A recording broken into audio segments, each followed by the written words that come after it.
Halo semuanya, selamat datang lagi di pembahasan visual kita. Nah, hari ini kita bakal ngebedah topik yang bener-bener mind-blowing, berdasarkan riset mendalam dari Dr. Firman. Kita akan ngebahas soal implementasi lean management atau manajemen ramping di dunia kesehatan. Sederhananya, gimana sih cara kerja yang jauh lebih efisien ini sukses ngebawa revolusi besar di rumah sakit sekitar kita? Coba deh kalian bayangin sebentar, gimana kalau ada perubahan-perubahan kecil yang secara sistematis diterapin di rumah sakit tempat kalian kerja atau tempat kalian dirawat, ternyata efeknya luar biasa. Nggak tanggung-tanggung bisa hemat sampai miliaran rupiah. Dan yang paling penting, secara harfiah menyelamatkan nyawa pasien yang tadinya hampir nggak tertolong. Merinding kan? Biasanya kan kita dengar istilah lean itu cuma dipakai di pabrik atau perusahaan korporat aja ya. Tapi dari data yang bakal kita ulas bareng, ini tuh udah jadi keharusan mutlak buat rumah sakit modern. Oke, biar nggak penasaran kita langsung bedah aja agendanya. Hari ini kita bakal mulai dari ngebahas tantangan dan solusi layanan kesehatan. Terus ngelihat gimana dampak finansialnya, kecepatan nanganin nyawa pasien, bukti nyata di area klinis, sampai gimana semua ini ujung-ujungnya ngebantu banget dan ngebahagiain staf medis di lapangan. Sip, kita langsung masuk ke bagian pertama nih, tantangan dan solusi pelayanan kesehatan. Buat kalian yang kerja di manajemen rumah sakit, pasti udah hafal banget kan pusingnya ngadepin kendala operasional tiap hari. Dari mulai regulasi yang gonta-ganti, klaim asuransi yang telat cair, sampai drama stok alat medis yang tiba-tiba habis. Realitas kayak gini jelas butuh solusi sistemik yang baru. Gak bisa cuma ditambal sulam aja. Nah, visual yang satu ini benar-benar ngerangkum dengan sempurna kenapa rumah sakit itu butuh banget pendekatan lean. Menyelesaikan masalah operasional yang super ribet itu butuh kerangka berpikir yang jelas. Jadi ada 6 pilar utamanya nih. Kita urai cepet aja ya, biar kebayang filosofi intinya. Pertama, lean fokus untuk ngebantu rumah sakit ngeraih profit. Karena ya, tanpa profit yang sehat, rumah sakit nggak bisa jalan kan? Terus, metode ini ngebantu ngadepin situasi pelayanan yang rumit, ningkatin daya saing, dan mastiin setiap keputusan itu selalu berbasis data. Tentunya bikin kerjaan makin efisien dan efektif. Dan yang paling penting dari semuanya, memberdayakan staf, biar mereka bisa ngasih pelayanan terbaik tanpa harus pusing mikirin birokrasi yang berbelit-belit. Nah, itu ngebawa kita ke bagian kedua, dampak finansial dan efisiensi operasional. Sekarang, mari kita agak geser bahasanya ke urusan duit atau neraca keuangan. Realistis saja ya, buat bisa ngasih perawatan medis canggih yang bagus banget, hal pertama yang harus dilakukan rumah sakit adalah ngestop pendarahan uang yang bocor gara-gara sistem yang gak efisien. Coba lihat angka yang gede banget ini, 15 juta dolar. Serius, ini bukan angka halu atau hitungan di atas kertas doang. Di skala makro global, Rumah Sakit Virginia Mason berhasil menghemat dana sebesar ini cuma dalam waktu 5 tahun setelah mereka benar-benar serius nerapin lean. Tapi tunggu dulu. Di Indonesia juga ada dong prestasinya.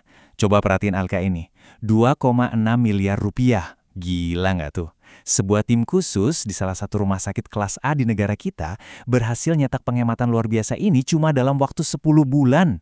Cuma 10 bulan loh, bayangin deh, uang miliaran yang diselamatin itu bisa dipakai buat beli alat medis sekeren apa atau buat perbaikan fasilitas pasien kan? Dan efeknya nggak berhenti di level atas aja. Di level mikro nih, ada tim logistik di sebuah rumah sakit kelas B yang berhasil mencapai efisiensi sampai 200 juta rupiah tiap bulannya. Ini benar-benar jadi bukti konkret kalau sistem logistik dirapihin dari kerjaan yang nggak ada value-nya, dampak keuangannya tuh luar biasa masif. Lanjut ke bagian ketiga, kecepatan penanganan terhadap nyawa pasien. Nah, yang paling menarik dari pembahasan ini adalah, kita sekarang bakal sepenuhnya ngegeser fokus kita, dari yang tadinya ngomongin lembar tagihan, sekarang kita ngomongin metrik paling suci di dunia medis, metrik nyawa manusia. Karena sehemat apapun sebuah rumah sakit, tujuan utamanya ya tetap satu, nyelamatin nyawa. Buat kalian yang butuh validasi literatur medis, tenang aja. Jurnal-jurnal akademik yang udah di peer review ini dengan sangat solid ngebuktiin kalau penerapan lean benar-benar krusial. Terutama buat ngebantu nanganin serangan jantung darurat dan naikin kualitas pembedahan. Jadi omongan soal nyelamatin nyawa tadi itu udah dibuktiin secara klinis ya, bukan sekedar teori. Poin paling krusialnya tuh kelihatan banget dari kontras waktu ini. Buat pasien serangan jantung berat atau STEMI, waktu tindakan door to balloon, jadi dari pasien masuk pintu rumah sakit sampai dapat tindakan, awalnya butuh waktu lama banget, 260 menit. Terus dipangkas habis-habisan jadi cuma 103 menit. Di dunia kardiologi ada istilah time is muscle. Makin cepat ditanganin, makin banyak otot jantung yang selamat dari kerusakan permanen. Jadi penurunan waktu yang drastis ini beneran nentuin hidup matinya pasien. Dan please perhatikan angka statistik yang menakjubkan ini, 61%. Dari jurnal bedah jantung yang kita tunjukin tadi, rumah sakit yang pakai metode ini sukses nurunin tingkat kematian yang disesuaikan dengan risiko sampai 61% lebih rendah dibanding rata-rata rumah sakit lain di sekitarnya. Manajemen yang rapi beneran bisa jaga detak jantung pasien tetap berdetak. Keren banget ya. Oke, itu ngebawa kita ke bagian keempat, keberhasilan Lean di area klinis. Kita kan udah lihat tuh data akademis di skala makro. Sekarang kita turun ke lapangan yuk, kita lihat gimana kemenangan-kemenangan nyata di rumah sakit dari para dokter di Indonesia. Mari kita bedah hasil dari operasi tumor jinak atau STT yang ditanganin Dr. Nanang. Sebelumnya, lead time keseluruhan butuh waktu sampai 161 menit dan rasio aktivitas yang beneran ngasih nilai tambah itu cuma 29%. Begitu diintervensi pakai Lean, tebak, waktu penyelesaiannya terjun bebas jadi cuma 61 menit. Waktu dipotong 100 menit dan rasio tindakan medis murninya meroket jadi 70%. Hal-hal receh yang buang waktu kayak dokter harus nyari-nyari plester atau format laporan, sukses dihilangin. Benar-benar efisien. Dampak positifnya ini nyebar kayak virus baik ke seluruh penjuru rumah sakit. Waktu tunggu buat obat racikan Dr. Farah turun dari 77 jadi 45 menit. Di labnya Dr. Yosefin, waktu tunggu pemeriksaan darah turun dari 71 ke 52 menit. Waktu nanganin kasus rawat jalan berkurang pesat dari 115 ke 82 menit. Bahkan, dokter bedah mata sekarang bisa nanganin pasien lebih banyak dan pastinya tetap aman. Dari rata-rata 4,7 jadi 5,5 pasien per jam. Setiap menit langkah pasien di rumah sakit jadi jauh lebih bermakna. Akhirnya, kita sampai di bagian kelima, memberdayakan dan membahagiakan staf. Di titik ini nih, kita singkirin dulu ya angka, duit, dan hitung-hitungan matematika. Kita bakal lihat sisi kemanusiaan dan klimaks emosional dari perubahan sistemik ini. Fakta yang satu ini berat banget dan luar biasa dampaknya. Bayangin ada penurunan waktu aktivasi Code Blue sampai lebih dari 90%. Buat yang belum tahu, ini tuh momen kritis banget buat pasien serangan jantung dadakan di ruangan.